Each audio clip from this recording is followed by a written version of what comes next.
Sometimes the right question can change the direction of a life. Today, we're going to do something a little different, our listeners. Instead of unpacking a single topic like we usually do, we thought it would be interesting to explore a few questions that have shaped how we think about life and leadership.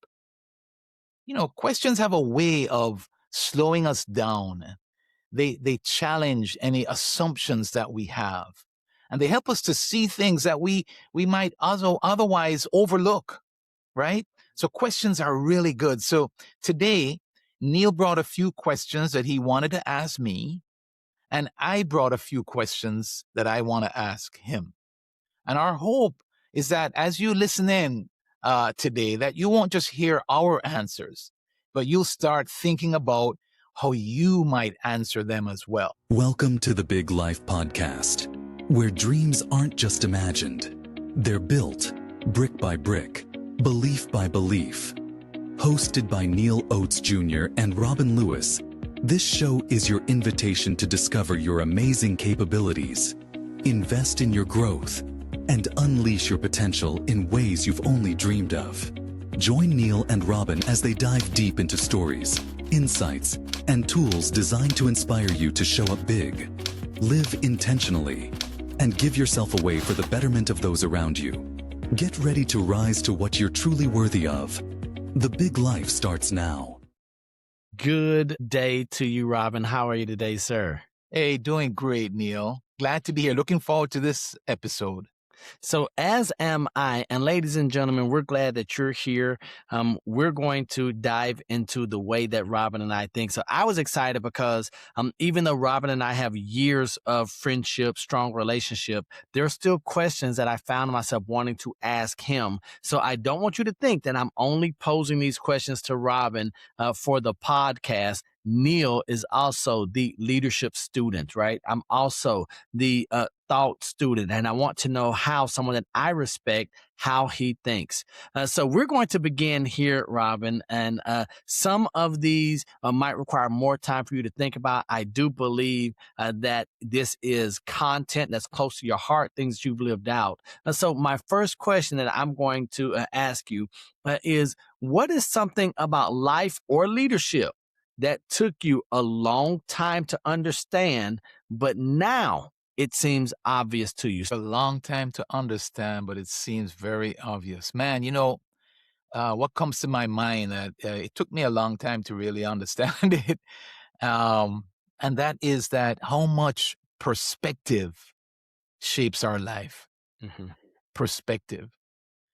For many years, I thought that results were mostly about working hard and putting in a lot of big effort and, you do your best to kind of push forward. And while that is true, work, I think, is something that moves us forward. And we certainly need to put in effort without a doubt. And I continue to. But over time, I've come to realize that what really drives our actions is how we see things, how we view things. And I think that is especially true in regards to how we view ourselves. Neal, I've shared with you, I've been transparent and vulnerable oftentimes on this show about some of my thinking as I grew in life. But I think the way that we think shapes the way that we act. That's the thing that I would share, Neal. If someone believes that they can grow or overcome a challenge, then they approach life from that vantage point, right? Absolutely. In other words, we look for solutions. I just shared something with Neal before jumping on to do this episode, folks, to our listeners, where I had an opportunity to that I could have dealt with it a little bit differently at my doctor's office. And it comes from this what I'm sharing with you now is kind of what I shared with Neal, is that I didn't approach it with the success in mind. I approached it with more of a closed-mindedness, my approach. And as a result, it didn't end up as well as I wanted it to. If somebody believes that they're limited or defeated, then they often don't even try. Let that sink in.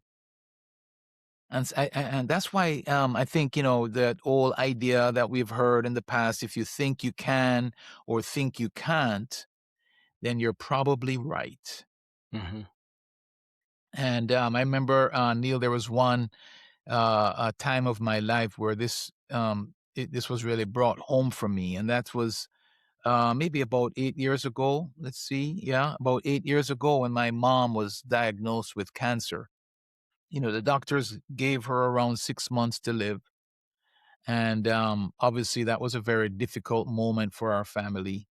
Um, but through prayer, I felt led to do something unusual.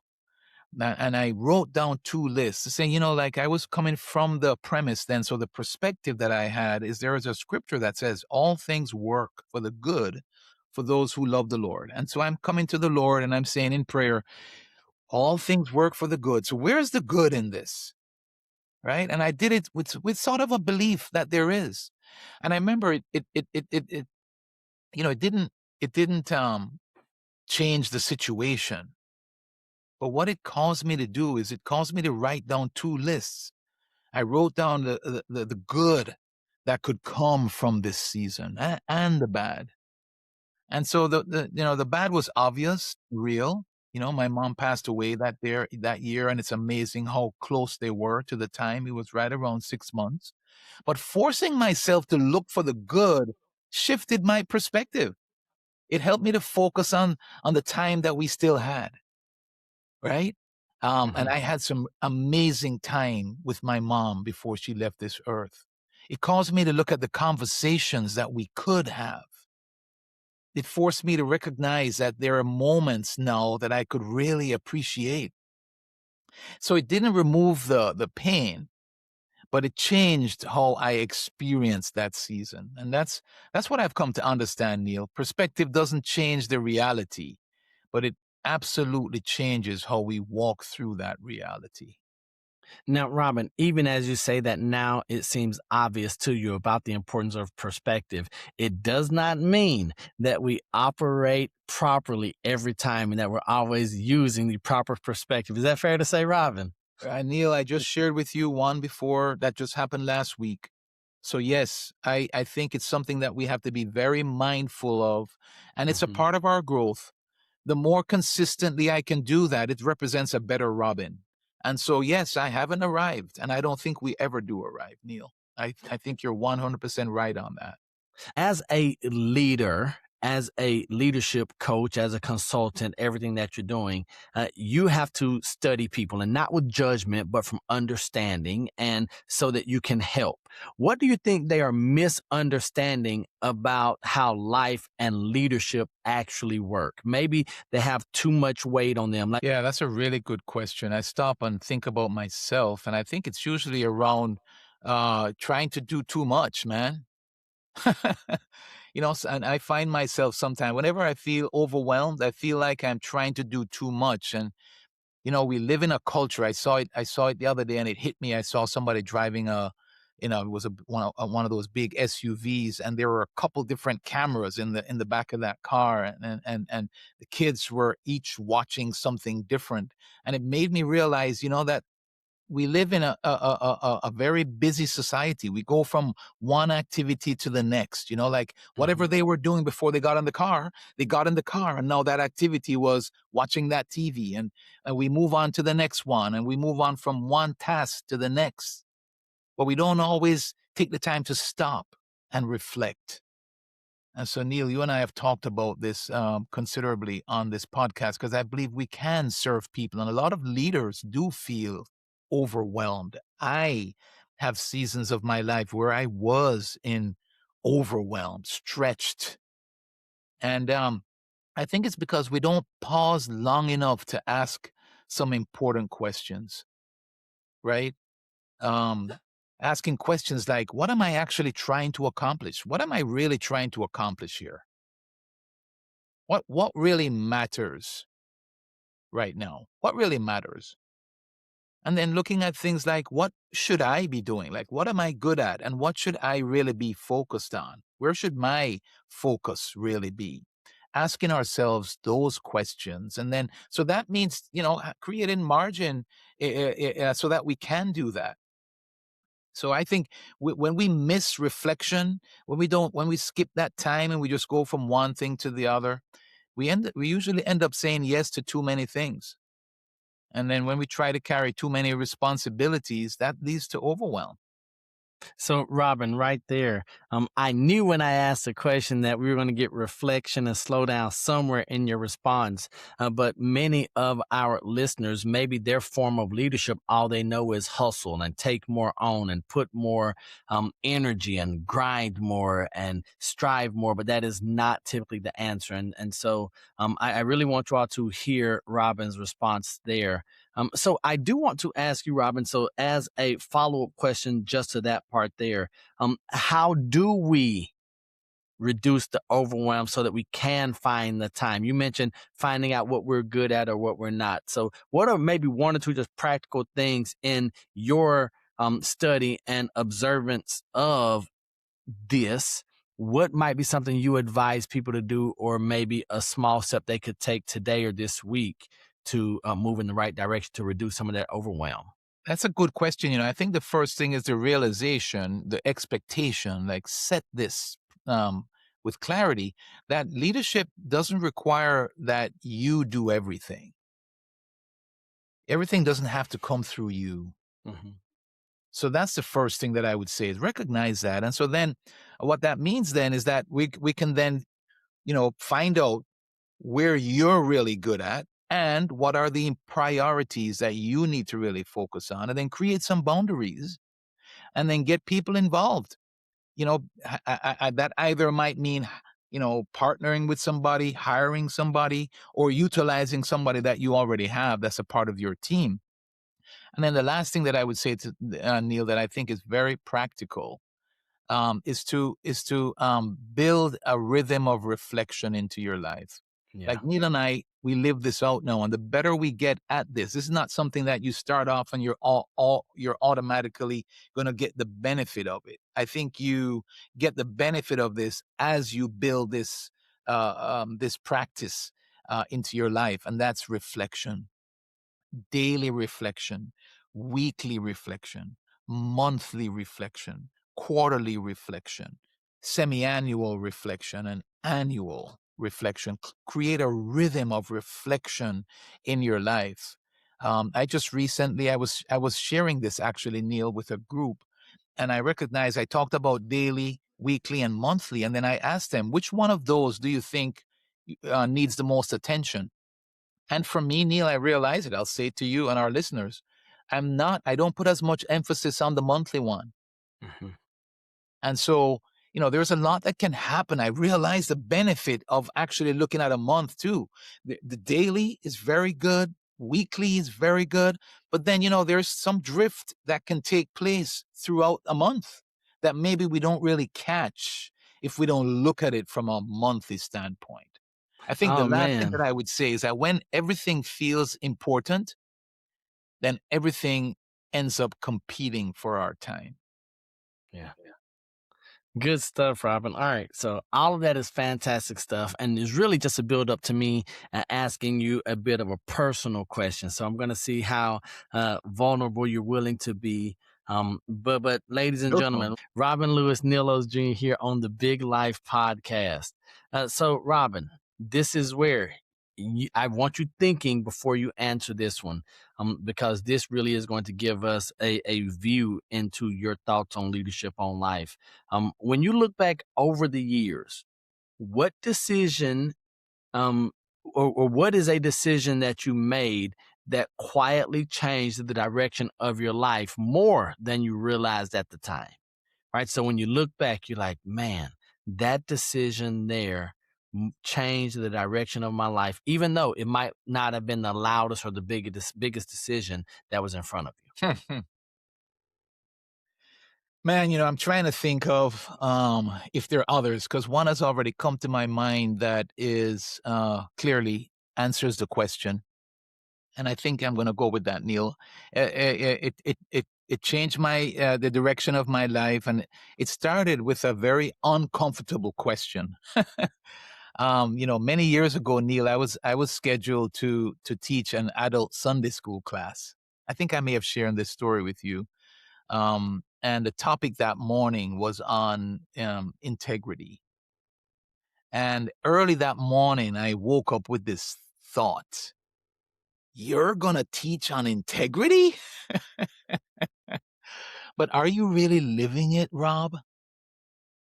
And so that question, it stopped me in my tracks, and caused me to think about where I was in my life at the time. At the time, I was working with Prudential Insurance, Neal, and there was a lot of good reasons that I was staying with Prudential.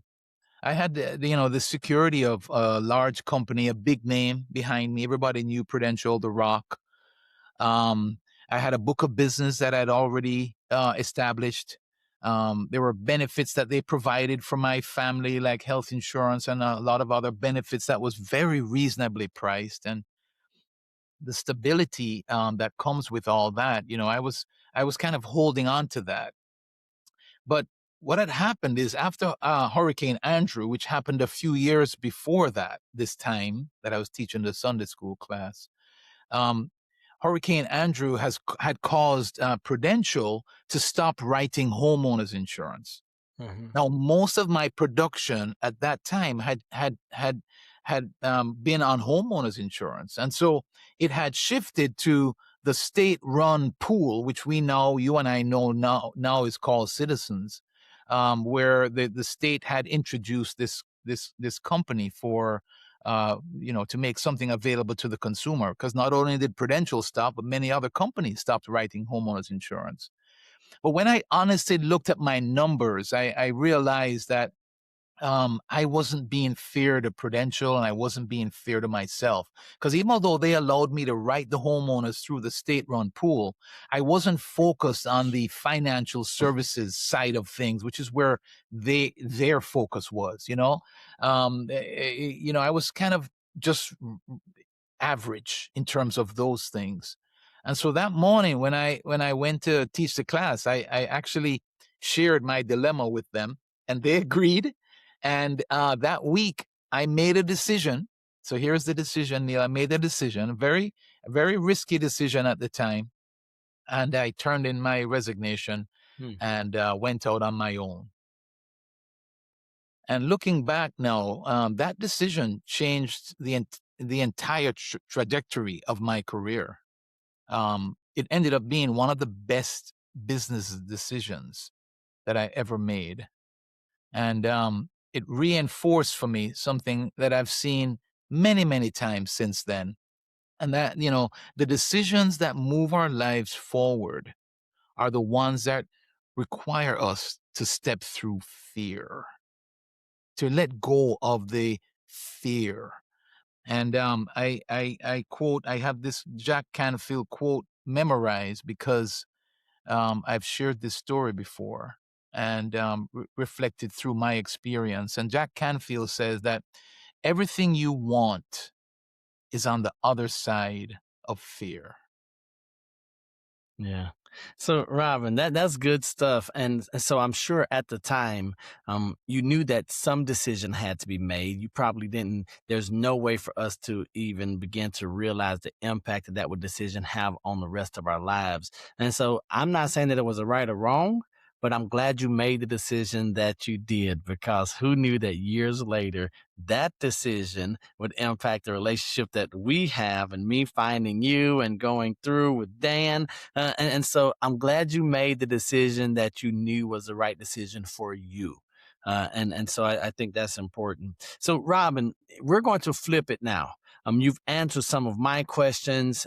What do you have for me, sir? I'm excited to hear what you want to know, if anything, about Neal Oates Jr. Yes, sir. And I certainly hope that my questions are as good as yours. Thank you very much, sir, for those questions. And a reminder to our listeners: as you hear our answers to these questions, as you hear Neal's answers to the questions that I'm about to ask you now, Neal, For listeners, I want you to think about how you would answer the same question, right? And so, Neal, you ready?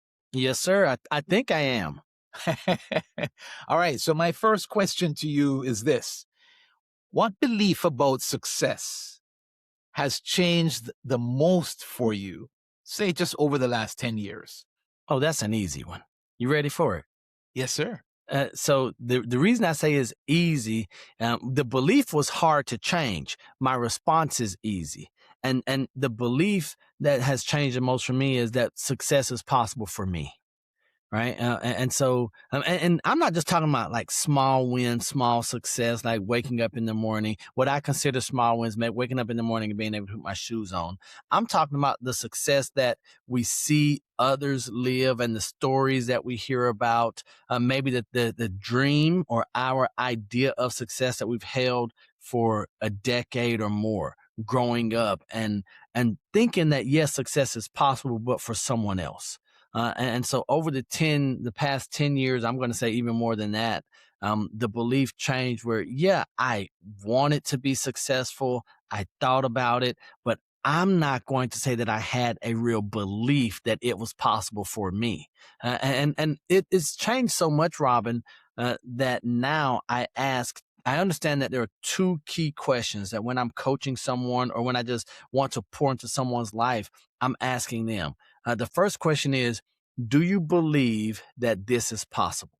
And we often get that, yes, like I believe anything is possible, right? God created the heaven and the earth. I believe anything is possible. But then it's the second question, and this is the one that answers your question about my belief. It's, do you believe that this is possible for you? Right. And so that's where the shift happened for me over the past decade. Do I believe that success in real estate is possible for Neal? Do I believe that reaching stages and platforms and that level of notoriety is possible for Neal? And so once I got honest about it, I realized that up to a certain point, the answer was no. The answer was, I believe it's possible for Robin. And even though I'm friends with Robin, he is uniquely gifted and he's talented and everything lined up and he even got lucky. But for me, it was no, success is possible for me. And that there is a process and principles that lead to success. And Wow. so the belief that success was external, that I had to wait and have everything line up perfectly, and I had to rely on others. That once I believed it was possible for me, my heart, my mind started to unlock ways, avenues, find the principles and the laws of success that if I followed them, that success was inevitable. So was it possible? Yes. Is it possible for me? Yes. And then is it lucky or external? No, it is not. What are the principles? What's the process to almost manufacture success if we do the right thing? So those are some big beliefs that changed for me around success in the past decade, sir. Wow, that is so powerful, sir. It reminds me of this idea that I shared earlier about perspective. What I hear you saying is that your perspective changed to where you believe it was possible for you. Mhm. And I think a lot of our listeners might not have that perspective. They might need to buy into that perspective today, is that it's Absolutely. possible for them. Neal, was there like an overnight, if you don't mind me asking a quick little follow-up question here, how did that happen? Was that an overnight shift? Like, do you know what kind of led to that or when that actually happened? Like, can you share a little bit more about that? Absolutely. It was not an overnight shift. It became it came as a result of becoming more self-aware. Right. And so one, I didn't know that I didn't believe I could be successful. That came from learning and studying and reading and being in environments where I had people who loved me enough, who cared enough about me, and who saw further than I did, that would see through the holes in my message. Right. And so I'm like, oh, yes, I believe you can do that. And they were like, well, no, do you believe you can do that? And had it not been for those people who cared enough about me to make me uncomfortable and to ask those hard questions and to put me in those positions to say, okay, Neal, do you believe this? And I'm like, yes, I believe it. And that would sit with me on my ride home from the networking event or the mastermind. And I was asking myself, do I really believe this? And then I started getting into the mental side of it and the spiritual side of belief. And what does belief really look like? What does belief for me look like? But it has been a process and it still is. So it did not come overnight.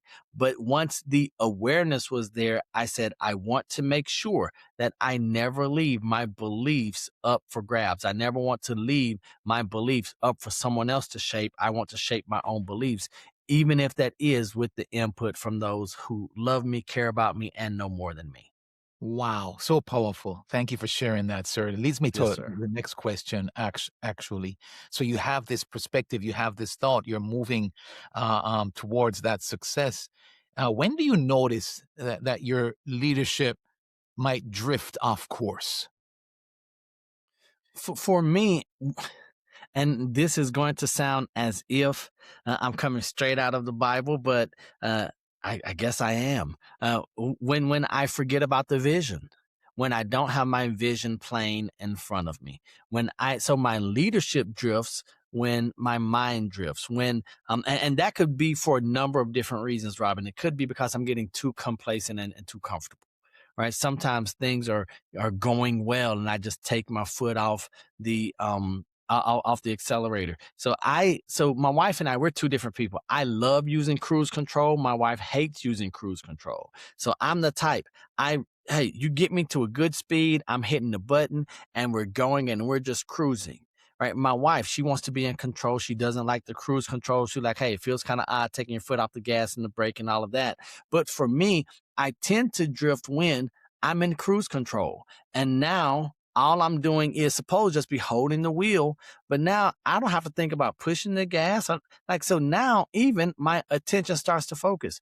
I start looking maybe in the rearview mirror a little more than I should. Maybe I'm worried about what someone else is doing in the passenger seat, or in life, I'm starting to compare. And then I forget that I'm supposed to be in a leadership role and not just in a passive role, in a passive position. So once I get comfortable, once I lose sight of the goal, the purpose, the thing that I'm put here to do is, and Robin, I will say it does not take me long to drift. That's why I've had to put processes and systems in place to keep me between the ditches, as we say in Alabama, to keep me between the lines, to keep me on track. Otherwise, I know the enemy that is inner me, and I can drift fairly quickly, sir.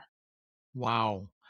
So, sir, thank you for that. Do you mind sharing while you're there? What are some of those systems? I think our listeners would benefit from hearing some of them that you've put in place to help you from drifting. I love your analogy about the cruise control, by the way, because I can picture that. I think our listeners can very easily picture that. That sometimes you're on cruise control and know you're not paying as much attention, right?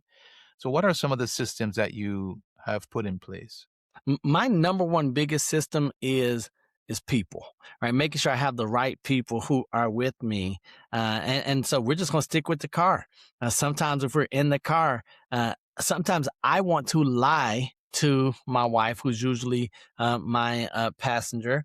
And if we hit the rumble strip, I'll say, "Oh well, the wind blew us over there to the rumble strip. That's why." Like, oh no, it's windy, and she'll look at me, right? And so here's what's wild, right? And so part of my number one system is having the right people in my life. If I'm doing reviews and reflection time, and then Robin and I are having conversations, and he's asking me, Neal, I see you did not hit your key items, your vital functions this week. That's the rumble strip. What I want to do is lie. I say, no, the wind blew me over there. And it might be so, well, why didn't you have a better grip on the steering wheel? So people is going to be my number one system process. The number two, I am just a big believer in the like James Clear and atomic habits, right? Making sure that I have the right habits that are stacked on top of each other, so that I can leverage the habit stacking, but it just comes in. And if I can have the right visual cue, so part of my process is make sure I have the right visual cues on my cell phone. I make sure that I have quotes and scriptures. I have my vision board on my phone. I have vision board on my laptop. I make sure that when I'm looking over here, I see these things to remind me to make it plain and simple. And I tell them, I'm just a really big kid. I'm a big 5-year-old, right? And so I just want to make sure that, oh, well, I might not understand the logic and the reason and the mission statement, but I see the picture. Oh, that's what we're going after. So between having people in my life to keep me between the guardrails, I also have that visual reminder throughout my life in our vehicles, in our home, here on the phone or the laptop that just reminds me of what I'm doing and why I'm doing it. Wow, I love it, Neil. Thank you for sharing that. I hope our listeners was taking notes. I know I surely was. Sir, so this one I want you to think about now. So you're going to look back at your life, and if one of our listeners wants to build a meaningful life, they want to live that big life. They want to build a big life. What habit would you encourage them to start practicing consistently? So somebody wants to build a meaningful life. What habit would you encourage them to start practicing consistently? I mentioned that I'm just a really big 5-year-old, and so I'm going to not tell them to start. I'm going to tell them to return to the habit of asking why. Right? Ask why. Because I believe that it's one of the most powerful words that we have neglected when we ask why from the right perspective and for the right reason. You talk about wanting to live a meaningful life.